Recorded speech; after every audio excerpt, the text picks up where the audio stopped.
ഇത്തവണ കോഴിക്കോട് പൊളിയല്ലേ ഓണം? ലക്ഷ്മി പത്മ സൂചിപ്പിച്ചതുപോലെ തന്നെ കോഴിക്കോട് വളരെ നല്ല രീതിയിൽ ഓണാഘോഷം പൊടിപിടിക്കുകയാണ്. ഞാനിപ്പോൾ ഉള്ളത് കോഴിക്കോട് കട്ടിപ്പാറ പഞ്ചായത്തിലാണ്. ഇവിടെ ചമൽ 8 ഏക്കർ എന്ന് പറയുന്ന സ്ഥലത്താണ്. ഇവിടെ നമുക്കറിയാം നമ്മുടെ ഈ ആഘോഷങ്ങൾ അല്ലെങ്കിൽ സന്തോഷങ്ങളെല്ലാം തന്നെ ഒരു 4 ചുവരുകൾക്കുള്ളിലേക്ക് ചുരുങ്ങുന്ന ഒരു കാലഘട്ടമാണ്. പക്ഷേ ഇവിടെ ഇത്തവണ ഇവരുടെ ഓണാഘോഷം എന്ന് പറയുന്നത് ഒരു പ്രദേശത്തെ 30-ലധികം വരുന്ന കുടുംബങ്ങൾ അവരെല്ലാവരും കൂടി ചേർന്ന് തിരുവോണ ദിനം ഒന്നിച്ചൊന്നായിട്ട് ആഘോഷിക്കുകയാണ്. അപ്പോൾ അവിടെ ആ പ്രദേശത്താണ് ഞാനുള്ളത്. പൂക്കളം ഇട്ടിട്ടുണ്ട്, ഇതാ മാവേലിയുണ്ട്, മങ്കമാരുണ്ട്. വലിയ രീതിയിലുള്ള ആഘോഷമാണ് ഇവിടെ ഉള്ളത്. മാവേലി, ഒരു ഓണാശംസകൾ എല്ലാവർക്കും ന്യൂസ് മലയാളം പ്രേക്ഷകർക്ക്. ഞങ്ങളിപ്പോൾ 2 വർഷമായിട്ട് ഈ പരിപാടി ഇങ്ങനെ നടത്തിക്കൊണ്ടിരിക്കുകയാണ്. ഇവിടെ ഏകദേശം 30ഓളം കുടുംബങ്ങളാണ് ഈ പരിപാടിയിൽ പങ്കെടുത്തിട്ടിരിക്കുന്നത്. അപ്പോൾ ഇവിടെ വന്ന എല്ലാവർക്കും ഓണാശംസകൾ നേരുകയാണ്. അപ്പോൾ ഇതാ നമ്മുടെ പഞ്ചായത്ത് പ്രസിഡന്റ് അടക്കമുള്ള ആളുകൾ ഇവിടെ എത്തിയിട്ടുണ്ട്. ഇതൊരു നല്ലൊരു കൂട്ടായ്മയാണ്. അതായത് ഒരു പ്രദേശത്തെ 30-ലധികം കുടുംബങ്ങൾ അവർ ഒരു തിരുവോണ ദിനത്തിൽ എല്ലാവരും ഒരുമിച്ചൊന്നായി രാവിലത്തെ ഭക്ഷണം, ഉച്ചക്കത്തെ സദ്യ, അങ്ങനെ അവരുടെ കലാപരിപാടികളെല്ലാം അതൊരു നല്ല പരിപാടിയാണ്. ഇപ്പോൾ 2ാമത്തെ വർഷമാണല്ലേ നമ്മളിതിങ്ങനെ നടത്തുന്നത്? അതെ, 2ാമത്തെ വർഷമാണ് നമ്മുടെ ഈ പ്രദേശത്ത് കട്ടിപ്പാറ പഞ്ചായത്തിലെ ചമൽ 8 ഏക്കറിൽ ഇങ്ങനെ 30ഓളം കുടുംബങ്ങൾ ഒരുമിച്ച് കൂടിയിട്ട് ആ തിരുവോണത്തിൻ്റെ അന്ന് അവരുടെ വീടുകളിൽ പ്രോഗ്രാം വെക്കാതെ ഇവർ ഒരുമിച്ച് കൂടി ഒരു സ്ഥലത്ത് കേന്ദ്രീകരിച്ചുകൊണ്ട് അന്നത്തെ ദിവസം ഫുള്ളായിട്ട് ഇവിടെ ചെലവഴിക്കുകയാണ്. ആ തിരുവോണത്തിന് അന്ന് വളരെ ആഘോഷപൂർവ്വം വളരെ ആഘോഷിക്കുകയാണ് അവർ ആ മൊത്തം 30 കുടുംബങ്ങളിലെ ആളുകൾ മുഴുവൻ ഈ കൂടി ചേർന്നുകൊണ്ട്. അപ്പോൾ അത് നല്ലൊരു മാതൃകയും മറ്റെല്ലാ പ്രദേശങ്ങളിലെ ആളുകൾക്ക് നൽകുന്നത്. എന്തായാലും ഇത് നല്ലതാണ്. എല്ലാവർക്കും മറ്റുള്ള ആളുകൾക്ക് പ്രചോദനമായിട്ട് ഞാൻ പ്രത്യേകം പറയുകയാണ്.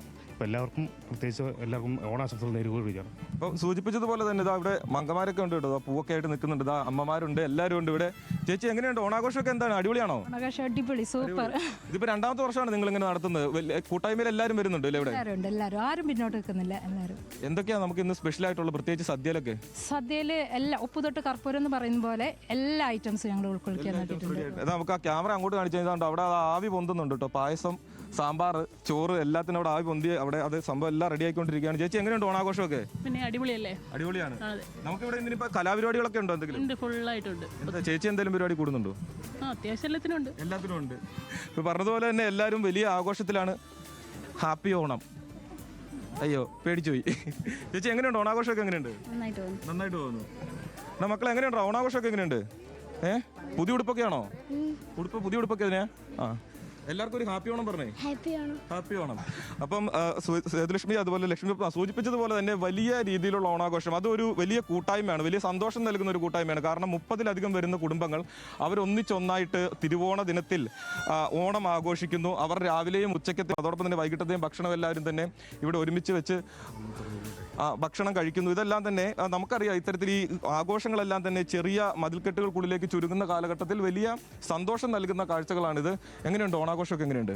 അടിപൊളി. ഏറ്റവും നല്ല ശ്രദ്ധേയമായ പുതിയൊരു ഏറ്റവും ഒരു വ്യത്യസ്തമായ രീതിയിലുള്ള ഈ 30ഓളം കുടുംബങ്ങൾ അണിചേരുന്ന ഈ ഒരു സംഗമം വലിയ പ്രതീക്ഷയാണ്, ഒരു പുതിയ സന്ദേശമാണ്. വീട്ടിൽ നിന്ന് നാട്ടിലേക്ക് ഇറങ്ങി എല്ലാവരും ഒരുമിച്ച് ചേർന്നുണ്ടായ ഈ ഒരു മഹത്തരമായ ഒരു സ്നേഹസംഗമങ്ങൾ ഒരു മാതൃകയാണ്, കേരളത്തിന് പുതിയൊരു മാതൃകയാണ്.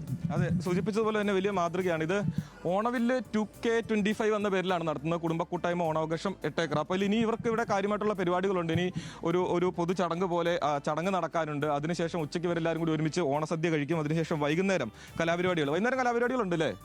ഉണ്ട്, വൈകുന്നേരം കലാപരിപാടികളുണ്ട്. അങ്ങനെ വലിയ രീതിയിൽ വലിയ ആഘോഷങ്ങളിലേക്കാണ് പോകുന്നത്. ഇനി എന്തൊക്കെയാണ് ഈ പരിപാടികളുള്ളതെന്ന് പറഞ്ഞു കഴിഞ്ഞാൽ, ഇവിടെ ഒരു സാംസ്കാരിക സമ്മേളനം എന്ന് പറയും. നല്ല ഒരു ഒത്തുകൂടൽ മാത്രമാണ്. അപ്പോൾ ഞങ്ങളെ വിശിഷ്ട വ്യക്തികളും അതിഥികളും ഒക്കെ ആയിട്ട് എല്ലാവരും ക്ഷണിച്ചിട്ടുണ്ട്. ടീച്ചർമാരുണ്ട്, ഞങ്ങൾ 3 സ്കൂളിലെ ടീച്ചർമാർ, പിന്നെ പഞ്ചായത്തിൻ്റെ പ്രസിഡന്റ്, അങ്ങനെ എല്ലാവരും മെമ്പർമാർ എല്ലാവരും ഉണ്ട്. ഒത്തുകൂടുക, അതാണ് ഞങ്ങളുടെ ഉദ്ദേശം. മാത്രമല്ല ഇതുകൊണ്ട് ഒരു ഉദ്ദേശം കൂടെ ഉണ്ട്. ഇപ്പോൾ എല്ലാം അണുകുടുംബമായിട്ട് മാറി മാറി പോവുക, ഓണം ആഘോഷിക്കുന്നത് ഒക്കെ സ്വകാര്യതായിട്ട്. അപ്പോൾ ഞങ്ങൾ 2 വർഷം മുമ്പ് ചിന്തിച്ചു ഇതെങ്ങനെ ഒന്നിച്ച് കൊണ്ടുവരാം. അങ്ങനെ ആ ചിന്തയിൽ നിന്നാണ് എല്ലാവരും ഈ കഴിഞ്ഞ വർഷം ഓണം കഴിയോടുകൂടി ഞങ്ങൾ ഇതിനെ തുടർച്ചയായ പ്രവർത്തനം തുടങ്ങുക. അതിലാണ് ഇന്ന് ഞങ്ങൾ അത് സഫലമാക്കുന്നത്. അത് 2ാമത്തെ വർഷമാണ്. എല്ലാവരും 30 കുടുംബങ്ങൾ ഒരേ മനസ്സോടെ, അവിടെ വരുന്ന അതിഥികളൊക്കെ ഇങ്ങോട്ടാണ് വരിക, വീട്ടിലല്ല, എല്ലാവരും ഇവിടെ വരും. പക്ഷേ ഇതിന് ഞങ്ങൾ ഒരു ഉദ്ദേശം കൊടുത്തത് ഐക്യത.